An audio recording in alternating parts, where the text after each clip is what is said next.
Hello बच्चों, तो हमारा क्वेश्चन है quantity that remains unchanged in a transformer is. ठीक है, तो हमें बोला कौन सी क्वांटिटी जो ट्रांसफॉर्मर में वो अनचेंज रहती है। तो यहाँ पर ऑप्शन दे रखे हैं वोल्टेज, करंट, फ्रीक्वेंसी। ठीक है, तीन ऑप्शन दे रखा है, चौथा दे रखा है नन ऑफ द अबव।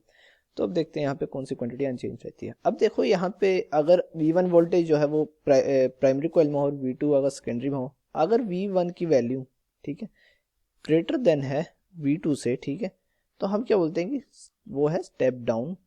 ठीक है, वोल्टेज या फिर स्टेप डाउन ट्रांसफॉर्म होता है वो। ठीक है, अब अगर V2 की वोल्टेज जो है वो ज़्यादा हो V1 से, तो वो क्या था, स्टेप अप। ठीक है, ट्रांसफॉर्मर।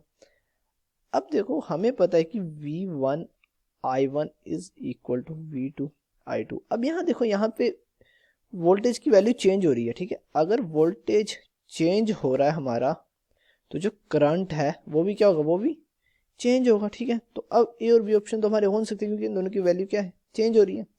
अब आती है फ्रीक्वेंसी। तो हमें पता है इंडिया में फ्रीक्वेंसी की वैल्यू कितनी है, 50 हर्ट्ज है। और ये वैल्यू क्या है, जो ये है हमारी फिक्स्ड वैल्यू है, ना इससे कम हो सकती है ना ज़्यादा हो सकती है। ठीक है, और अब देखो हमें पता है कि ठीक है, तो हमें formula v equal to v m sine omega t, ये फॉर्मूला था। ठीक है, तो यहाँ पे 2 पाई एफ जो होता है वो किसके इक्वल होता है, ओमेगा के इक्वल होता है। ठीक है, और यहाँ पे जो एफ की वैल्यू है, ठीक है, फ्रीक्वेंसी, वो हमेशा कितनी होती है, 50 हर्ट्ज होती है, एक फिक्स्ड वैल्यू है। ठीक है, तो यहाँ से ये पता चलता है कि हमारी जो फ्रीक्वेंसी की वैल्यू है वो क्या होगी, वो रिमेन अनचेंज रहती है। ठीक है, वो कभी चेंज नहीं होती, वो हमेशा एक फिक्स्ड रहेगी, 50 हर्ट्ज रहेगी। ठीक है, तो हमारा ऑप्शन है सी ऑप्शन।